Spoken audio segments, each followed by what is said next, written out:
my presentation was based on the work that I've been doing in Liverpool using Signal-omics. So this is a, if you like, a novel approach to investigating the signalling of CLL.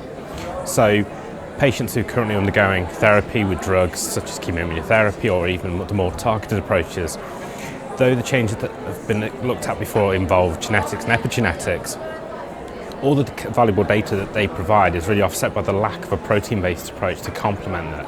And if we're really going to try and establish new ways of investigating the way that these drugs work, we have to have, if you like, a reconciled approach between the genetic, the epigenetic and the proteomic. So when I started at Liverpool, I developed a technique using kinome beads. So these are immobilized kinase inhibitors, and they're able to extract large numbers of the kinome from whole cell lysates, and then we use mass spectrometry in order to identify them. And the way that it works, we can look at both the expression and the activity change of this signaling which goes on within cells. And so using that data, we've applied it not only to patients attending clinic, but various clinical trials.